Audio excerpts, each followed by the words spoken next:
Agent 7, j'étais à Mila, Bazako, Kadeta, Kokola, toujours imité mais jamais égal. 16 mm. 16 mm. Réalisation, clip vidéo, théâtre et cinéma, publicité, documentaire, magazine, reportage mariage, reportage d'aide et émission. 16 mm. Mbote ba fidèle internaute na biso, mbote bato ba kolandara biso de partout, mbote na bino, bienvenue dans Que demande le peuple. Que demande le peuple azo senga nini. Émission Oyo Info 16 a tient à disposition ya ba internaute na biso, boza ebele bolanda biso na Océanie, na Europe, na Afrique. En Asie, to sente ba ami na biso ya Congo Brazzaville, boza ebele bo kolandara biso, bienvenue dans Que demande le peuple. Que demande le peuple azo senga nini, peuple azo senga bato malamu o bakoki ko soigner, o bakoki ko mema en plus na mboka na biso. Yango wana na numéro na biso ya lelo to yamba po na bino Docteur Omar Batou Suila, l'homme de 1000 solutions kolo likambo. Donc to yamba e na ende to sola moi ebele. Mbote mon invité. Oui, Mbote. Docteur Omar, l'homme de 1000 solutions kolo likambo. L'homme de recours à l'authenticité, le message nous au même lelo. Oui, vraiment un message est belé. Tout d'abord on appelle sinon Mbote na bande nyonso o bazui libaku ya malamu ya kolanda biso bisika nyonso bazali. On est Docteur Omar Batou Suila 1000 solutions kolo likambuye yo l'homme de recours à l'authenticité. Ce que le recours à l'authenticité veut dire que el ni kolobake to ki mambangu na ba malade na biso na bokoko na biso po na bokoko na biso nde ba solution ya ba malade na biso ezali ozomona parce que tout le monde a mutu nyonso tango mutabeli ya umeli na malade ya koti ba hôpital solution ezate mais soka zongi na mboka na e vraiment obligatoire solution mona na ka po na mboka na ende connaissance ya solo ezali ya ba koko na o batika ba setre na ye o batika pona apesa azo lobiko. Ok, Papa Omar, mais quand vous savez médecine traditionnelle les animaux. Donc ba internet na biso bazotala ming basala na bango ba médecine moderne. Mais yo eli bango recours à l'authenticité, ozongisi bango na ba série ya ba koko banda ko utiliser ba produits naturels pour na rosunga ba bokone belé peut-être ba internet na biso bazana ngo. Alors, et le nini bango faut pas comprendre na médecine traditionnelle les animaux. Oui, médecine traditionnelle, c'est une force nature. Force siwana, ezali force oyo. Ils ont soigné plusieurs maladies. Parce que ce qui te tali, kalabako konabiso wanda kose la ni, ba racine ya banzete, ba kose la ba écorce ya banzete, ba kose la ba feuille ya banzete. Pour na komi soigner na ba maladie nyonso o ba bande kokuta nango et puis na ba mabanga ya mai. Ozomona ya mwana nde tozolo ba médecine traditionnelle parce que na kati nango nde origine ya ba médicament nyonso oyo mundela yosela ezane na kati ya tradition. Ozomona c'est un peu ça. Donc origine des médicaments c'est les plantes. Ozomona donc ezana force ya makasi ya ba jeté ya kosakanate. Force à makasi ya ba jeté ya kosakanate. J'espère que depuis Turquie, Jules Kwangol Nzonso, prêtre à Arabie na Istanbul, kuna big salutation aussi à toute la famille Binga, Louisiane Binga et Jean Bala au bazar Rolanda Bisso. Alors docteur Yebisa Bisso, médecine traditionnelle, ba avantage nango ezalani. Oui, ba avantage à médecine traditionnelle parce que yango ezan en limité hein. Yango ezan en limité tandis que médecine moderne ezan en limite. Ozomona place oyo médecine traditionnelle ezokoma na médecine moderne et koma kunati baza limité. Par exemple le diabète na médecine moderne ezan ba calmant. Ah bon? Mais tandis que dans la médecine traditionnelle, tout aussi c'est un monde, on t'a commis bien. Par exemple, la maladie on détinine, prostate, dans la médecine moderne, ils sont limités, ils sont calmants, ils sont anti-inflammatoires. Mais tandis que dans la médecine traditionnelle, tu as des produits qui soigner et traiter maladie et si la ozon a bien dengue moutunio sozala et puis dengue ozala kana ozomon. Donc ça a un avantage à ma case pour origine il y a ba kisi tout au ba minde ba c'est la biso ça ngo ba plante ba yo connaissance na biso ndi ngo ba c'est la ngo ozomon. C'est pour cela que tozolo ba bande na biso ba inviter vraiment mingi ba kisi o ba produit chimique parce que bazo tia bela ba produit chimique tandis que médicament il fait à la nature quand ndenge uti na zamba ba tokisi yango ba bimisi maiwana et puis maiwana nde yango kisi côté yango produit mususu te nde yango ko soigner uzomona mais tant yo ozui maiwana ozui siko produit chimique otie na kati. Donc, il diminue déjà la dose de kisi. Parce que les produits chimiques, il y a une façon de faire les mots. Tandis que les produits naturels, ils sont nature, quand on est outil na zamba, balambi yango, maïna wano zo mela pour que soigner. Et aussi, le barak médecine traditionnelle, ils ont une dose de. Ah, maman. Wana za lokuta. Ezara boche na bidon moko boye bo fini ba mai moko boye ya ba couleur botondisi ba 5 litres opesi mutolo bizwa kende omela bokona. Il paraît que ezara na dose te. Te eza lokuta. Ata yo moko ata uto tanga te ato za maele te. Tangu mutu apesi yo kisi litrage moko be 2 litrage. Ebiso kiso na pesi yo komela onyo somba moko te mais melaka demi verre ou un quart ya verre matin, soir. Mais dose on a déjà. Pour ceux qui dosent les alités, bon, on peut sur 4 litres, on peut 5 litres, mais là on a son balamor pour doser les anangotés. Mais tant qu'on peut sur qui se met sur mais là demi-verre on a tellement demi-verre on a pourquoi. Et nous là ça que dose n'ango ya mwana. Ce qu'on les kisi ma b et ça c'est dosage. Aux hommes. C'est un peu ça. Mais tant que nous deux exatesco, est-ce que va ceux qui sont pas bien mais là on sont pas parce que tu as un inconvénient là moi belé ba te belé ba kufa likola médecine traditionnelle. Te. Ba maladie ba ki sama sous kola makasi, ba plante wana le kimi sa maladie et botisi yango so nourrir yango. Te eloko botisi ba maladie belé eza ba produit o tozolia, ba produit moko na ba formol ozomona.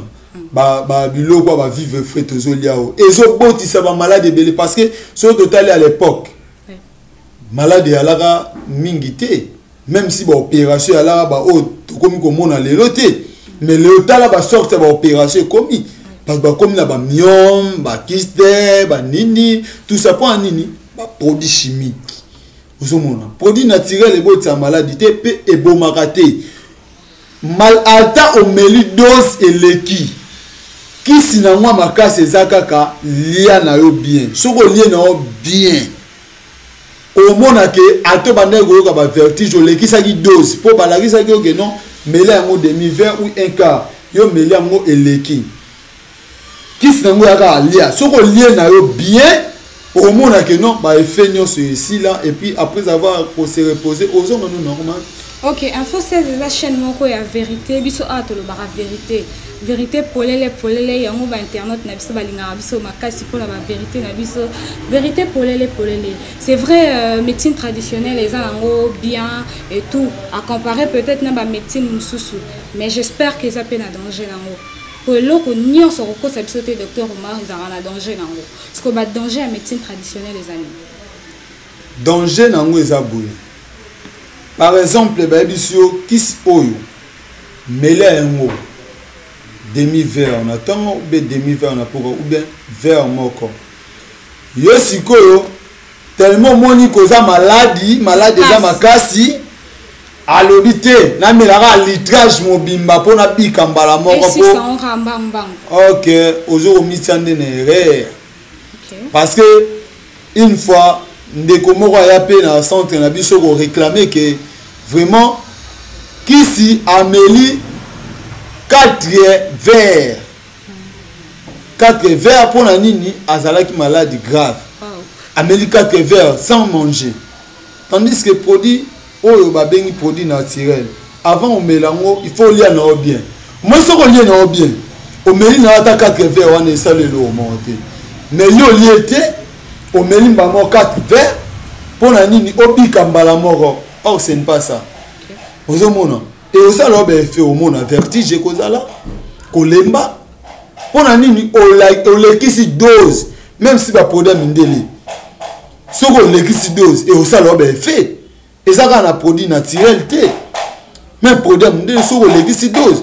Par exemple, moi mouké babi que non perfusé si fin yozi si fin mobimbano perfusé au théâtre et ça les bien fait parce que ça déjà sur dosage il faut qu'on perfusé demi vous avez mon on a demi wana et ça les fait moroté vous avez mon oh quand vous avez bela alors qu'on attend to liati parce que yo le qui dose ndengeni il faut passer na dose ou esengeli na ye pour que non azala quand même satisfait. Ok, merci. Chers internautes, tout ça la surdosage. En tout cas, ceux qui médecins et BCO, binoba la poto bolanda biso, peut-être vous avez peine besoin d'un produit à docteur, mais bon, l'extra dose té, ou mais la dose au médecin à prescrire pour nayo. Parce que tu as fait un open, mais mini biso mo rende to abusara. Alors des grâces pinga la signorita à link ba internaute na biso. Base ou surdosage. Alors médecin, yepsa biso papa Omar, entre médecine moderne et médecine traditionnelle, ni les aura vraiment une efficacité rapide dans notre monde. Oui, traditionnel n'est pas une efficacité parce qu'ils appellent une rapidité moko incroyable. Ok. Pour yango ezalika la ndenge nzambe asaleli kisinaye. Ozu yango olambi yango epopesi mutu. Mais oyo ezali moderne eza produit chimie batende na kati eza maele siko ya mutunda bakisi uzomona tandis que na tradition toselaka maele o nzambe nde asali parce que banzete wana ba plante nzambe nda créer yango yenda zalisi yango nunu bakoko na biso babako sela ba produit o to biso to komi ko sela lelo te babako sela ba plante ako tout abo ya bendi mwa mai wana ameli ata libumu esa passe ata ba infection ata zana hémorroïde ata azoko ko lia te ata mwa sa zana problème ko bota soka meli bongo hormone ke no azongi na ekal ozomona mais ce que mundela ya ko sibiso na ba produit na ye tandis que ba produit na ye pe eza ngo limité po eza maele ya mutu eza maele o nzamba salite eza maele ya mutu nda bakisi na kati ya maele ya nzambe tandis que nzambe bakojaka ete uzomona tamu yozo bakisa maele na kati ya loko nzamba sali eza loko yondo lingo corriger nzambe c'est que olekisi maele oui olekisi maele olingo corriger nzambe olingo corriger nzambe o corriger nzambe yo nani médecin te yo médecin yo za maele koleka nzambe ezara ba maele nzambe te nzambe nda pesa ka maele te maele wana eza maele to yo kende osango na ba classe maele ya nzambe eza nde sagesse na intelligence te sagesse et intelligence tozo kende osango na école mais sagesse eza o to botamaka nango o nzambe nde azalisi yango pa mu et bon mabe ezani soki mutazwi intelligence na ye na bande de l'école asali pe produit mo bat baro mumela ah ezara limité ezananga limité amata kita ata za savant ezara limité donc lingo affirmer biso to confirmer biso bato belé ba kufa bato belé ba bungsa bandeko na bango po bakenda na nzela ya médecine moderne oleba leka très rapidement na traditionnel peut-être oui. Ngaka za envie oui na ko biso ndeko nanga musala oyo ya ko soigner batu na bandi yango ça fait 18 ans lelo OK mais na tika okuta na risque te muto na hôpital nanga akufi te aki okufa na ndako après une semaine 2 semaines rien mutu tout ceux qui aillé na zo soigner attaque non parce que naza mutu akoka te mutu akoka ezaka nzambe hein na koka na ngate mais vraiment na domaine ya ko soigner vraiment nzamba sungaka vraiment ceux qui mutu aillé penza pana biso attaque état na eza critique kana ba kisto opese o mona ke non mutu se rétablir. OK papa docteur yebisa biso tomonyo lati zambala style style za musulman nam naza musulman naza mwalim Omar tant yo mozo ka déjà docteur Omar donc musulman biso de la famille islamique donc aux inspiration na yo chez les musulmans aux langues application la likabola mukibona comme soigner ma médecine traditionnelle aucun asimanda ku katikati banzete otokisi ngoche na milangi o mibengi médecin muduso ba bongo eza de lokuta mama ta yo moko olalika boemba mo balakisi yo pe kisi po yebi lota pendo to ate wana na mona ngo eza lokuta parce que nga connaissance na nga na banda ngo vraiment na mo amuke na âge à 10 ans na koko ya boti papa na nga et puis maman na nga donc famille maman na nga basesa na bokoko famille papa pe basesa na bokoko donc ya biso eza famille héritage oui na banda yango vraiment naza mwana mukie ko simba bambasu ko traiter bambasu ko traiter ba pote ba plaie incurable ko traiter ba malade belé naza mwana mukie to sa musana koko nanga koko ko tindo zwelo ko boye soko sali kiteta zwelo ko ana wa tinda ki abambi yo po o comprendre que lo ba tinda ki onde ya mwana donc lingo yebisa ba internaute na biso que yo musalo yebeli yango pa koko na bino oui na yebi on pa koko nanga. Ok. Au cas par le banc de l'école, t'es université, t'es pour apprendre. Na banc de l'école, na salle de médecine. Na salle de médecine. Wapi. Oui, na campus. Le Vagnon, d'accord. Na salle de médecine na campus. Ba collègue na nga pe o ba Hollanda nga ba ebi ebele pe bazan ba pays étranger ba ebi. Mais vous préférez nos médecine traditionnelle. Oui, écoute, na banda ko budango tara ki bo jeunesse ba nini hospitalika ke yo médecin ba nini na koma ko budé vraiment bokoko na nga. Quand bon, ba mère, ba sœur, ndé ba insista ki vraiment que té quand les a elo na biso ya famille koko no lokwa la kisaki nde yo. Il faut ça la ngo po biso. To ça ngo meto a limité po biso ba la kisi biso nyonso tende ba la kisi yo. Po yo koko no alinga ki o mingi po oza yo moko mwa mobile fo sa musala koko no alakisa ki yo po likabo na biso famille oyi ko bunga boyete insistance na bango ti na yo otalaka te na meka mpe kozongela musala ngo ti na yo komeka boye na yo omona na omi kosoigner bato ba poison moto alinga kufa mabiki na omi kosoigner apostate na omi kosoigner diabète non soigné. Ok, docteur, tu comme awana. Mais nous avons la vérité. Bato belé baloba que médecine traditionnelle et kota butu, et kota molili, et kota kindoki. Baba ngarango. Obini. Bon, pour nous. Peut-être les bons nous sous le roi musulman boba obanga. Pour bien prier on a vu les kamakas. Ba pentacle. Na koloba na bande kona biso ba olanda biso boye. Puissance ya solo ezala puissance en Nzambe. Nde yango bato babenga yango puissance wana eleki kibondoki mingi. Mais tandis que Nzambe laza ndoki koleka bandoki nyonso na kati ya mokili oyo. Kosangisa médecine traditionnelle na spiritualité mususu eza mabe. Eza mabe nde yango emema ba défaite pa ya bato. Au moins la médecine traditionnelle a soigné mutu ma resirité pona nini a kotisi dia kibondoki na kati. Médecine traditionnelle totika osangisa eza mabe po eza connaissance en Nzambe totika kosangisa connaissance en Nzambe na connaissance ya mokili oyo po eza na tina moko te connaissance en Nzambe ndeza likolo ya connaissance nyonso po Nzambe nde azali 100,000 yazali crâne akeli mapata na 7 pe mabele 7 ezara 7 ba mapata oui. Et ça 7, tu n'es tellement ça 7. Biso mona raya likolo oui. Bleu. Na mabele 7 6 oui. Poto za na misumi balé. Mais soko za pena na connaissance ya kibonzambe. Yo za na combien docteur? Na za pena misumi balé. Na za pena misumi balé mais na za na connaissance. Connaissance ndezo la kisabiso ke Nzambe Yemoko azotuna parce que ba question Nzambe mutu amukila ko répondre dango jamais. Nzamba tuni biso abibota la na onde na sel mokilanga malam. Est-ce que boso mon erreur moko quelque part? Exact. Bota la lisu ya mbami balé solo boko ka soni pe boko tsamisu na bino na se boko tombola yango ti. Ah bon?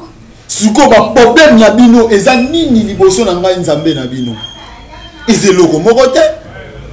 Isi lo mote siko to kende ko sangisa nzambe wana na biloko mukili pona nini. Ok, docteur, Yebisa Bisso, chers internautes, que demande le peuple? Le peuple a zosengani dit.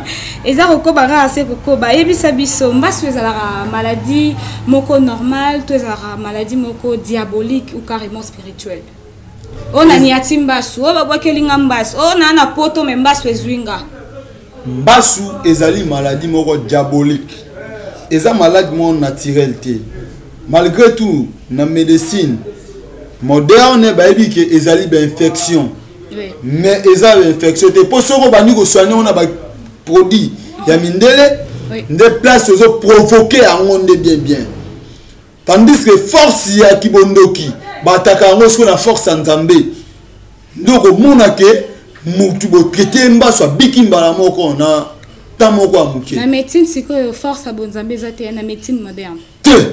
Exactement. Hein? Oui, eza maele ya mutu. Mutu nda asali maele wana. Est-ce que traditionnel nde maele nzambe? Oui, ezali maele ya nzambe parce que to sela ba racine ya banzete. To sela ba écorce, to sela na ba feuille. Mais docteur, baloba ke bato balongola mbasu. Excusez, yo longola mbasu. Au soignera. Na traitaka nde mbasu na longola raté. Au traitaka ngo. Oui, mutu aza na pouvoir olongoleza ka nzambe. Na traitaka nde. Baloba ke bato ba traitaka mbasu, bangwana ka nde babwa kaka. Est-ce que vous avez mbasu? Ben internet na biso peut-être on a besoin au bois que la batu mbasu. Ba yeba. Na koye biso. Bois ka mbasu. Mutu soka kona niveau au bois que la batu mbasu eza ki mutema mabi. OK. Na sens nini? Au moins même si ba mbasu akonyatana. Eza nini? Eza ka bandeko na biso yo nzamba pe bon moi maele ya ko soigner. Nde ba zo sa ba nko wana po ba baya kapana bango. Yo bois ka te. Te. Na za la connaissance à ko bois ka mera ko sala ngote parce que biso tozo banga nde nzambe. A part nzambe na ko banga mutu muso amukilité. Zomona. Na ko banga nde nzambe na ko sala mutu o nzambe asali mabete. Siko un conseil na internaute nyoso ba otala biso bazana besoin ko bois que la batumbasu. To aussi ba bois que la batumbasu. Un conseil. Na koloba bango boye. Les seuls conseils na opia bango nzamba zolo ba biso boye. Soki mutu asali o mabe. Olimbisi ye. Yeba ke oza lifuti ya makasi liboso ya nzambe wana. Mais soki mutu asali o mabe. Olimbisi te me yo ko sali mabe yeba ke ozwi mabe te mozwi pe bolamu te. Siko yo raisonner. Nake oza bolamu liboso ya nzambe wana. Nake ozanga na yo bolamu wana o préféré nini. Conscience na bango nde sikuye ça. Voilà, conscience na bino chers internautes et ça là pour vous abattre comme bino ka banzambe te. Docteur Omar alobi ke robo ke la mutumba soza na mona tina te. Mingi nzambe mutsora sali o mabe. C'est la recours et pas nzambe. Alors, docteur Omar, ba maladie ni finalement oyo traitaka. Pour nabi ba internaute na biso baza ebele, baza la baninga, baza na camarade pe bango moko peut-être baza ba maladie okoki ko citer. Pour que ça bango solution. Pour que demande le peuple au senganine. Mais internaute na biso ba senganine, ba sengalobiko. Siko yo obik ça ba maladie ni na centre non recours à l'authenticité. Oui. Quand on a le recours à l'authenticité, donc il faut soigner plusieurs maladies. Comme toujours traiter mbasu, toujours traiter épilepsie, toujours traiter rhumatisme, toujours traiter prostate, toujours traiter infection urinaire. Basio babota raté. Nami balo baboti saka bazana. Pouvoir ya ko zemisa moi si te pas bota comme bala bota raté. Mais après ça rende c'est mon père moi si. Nami bal o mama taka ekufa. Tozo zomisa ba mataka. Bande ko na biso bazana problème cataracte. To soigner yango. Bande ko na biso o bazana ba problème ya misala. Balongole musala, moko. Oui, ils sont malades. Balongole musala, ils sont Oui, ils sont malades. Ils sont malades. Oui. Expliquez-moi son nom. Ils ont maladie spirituelle. Ils ont maladie spirituelle. Ce qu'on reçoit. Et si même dans ma boko abatu. Tous ans ba produit auto soigner kango. On nzambenda keli pa pesi connaissance. So meli produit wana, bazong se musala. Komela et puis ko chocolat. musuko pakola. Moi tu wana komi sorola mama. To sorola papa. Te maman, na ko bisayo. Biloko tu nzamba, tala nzamba na ndenga sali zamba, bangomba banini. Ba seke na bombe onde kunati. Siko na lo babo, balongoli mutu musala. Ba ye pa na yo ko bondelela bango e pa patron zong sa musala tonde nini. Te. Toko sala makambu oyo to bengi kozongisa chance et pas mutu. OK, on continue. Maladie ni mususu soignera. Tout traité bandeko na biso o baza un problème à faiblesse sexuelle, éjaculation précoce. Même si bandeko basi oyo sentiment za ilisuté na mbete pour avoir satisfaire papa azokoka ko balola papa na mbete te. Yo za la guidon? Oui, guidon zali ezaka ba médicament to ko pesa. OK. Nde mwana nde volant ya malamu. OK. Pona ko guider. Rebecca Bilende Pukuta zoyoka. Zumona bandeko na biso o bazali na ba problème o kingo na ye za problème ayo koka ko melaso ité angine to soigner yango o za problème estomac to soigner yango gastrite oui to soigner yango maux de tête mutu ezo beta lo kwa balingi ba beta onde ba nzete na mutu to soigner ozongi normal. OK. Bandeko na biso o bazali na posa développement de sexe. Yango nde makambo awa. Oui, tout ça na ba produit wana. Au moins que dans une semaine au senti que sexe n'est a développé na mesure oyo lingi. OK. Bandeko na biso bazali na problème à taille. Ba fait simekoli. Moi ça za na taille té. Mais tu peux sa taille, il y a nature, il y a acoustique. Et ça te que non pas pêche taille, morobo il y a ba produit chimique. Et ba produit est naturel, acoustique, naturel. Tu peux sa taille. Épilepsie on soignera pour batebele pe ba. Oui, natanga kiango déjà na soigner épilepsie. OK. Pour ba épilepsie ça va sortir belé ba tu susu épilepsie na bouté comme ça le quoi nyama. Et comme si le roi liboma zo lia batu to ko soigner ko zonga normal. OK. Nini sous ceci Ba produit eza e belé puis ba maladie eza belé o to soigner. Donc yo 1000 solutions. Oui, tant on a pas 1000 solutions ça pas mbaté. Parce qu'il y a aussi les témoignages. Il y a batu o to salisa. Baza moko te mi balé te mi sa tuté. Même si na poto kuna bazali Na ba poison. Wana kutu na soigner nango bato belé. Et belé. Et bon anti-poison au tcharape. Oui. Pour mikolo poison de makambo. To tia kango, to tia anti-poison. Okay. Et puis so to tia yango eza pona teko après quelques mois ba kene ba te eza pona libela parce que eloko nzambe eza na limite te. Ndeti ba musu ba lo ke non après so anti-poison après quelques mois zongela te ya biso so to pesio eza pona libela. OK, docteur Omar, yebisa biso pour un centre na obenga ngo recours à l'authenticité et puis tangela biso ba produit oyo salelara na centre na yo. Oui, so to benga ngo recours à l'authenticité pour tozolo ba bandeko na biso ba maladie na bango, ba problème na bango baza nango, ba kima nango mbangu na bokoko po na bokoko nde ba solution ezali. Na bokoko nde guérison ezali. Po to mona ka mutu nyonso oyi ko bela obeti ba ne na ba ne. Ozo zo ba traitement ya mindele ya nini oyo solution te.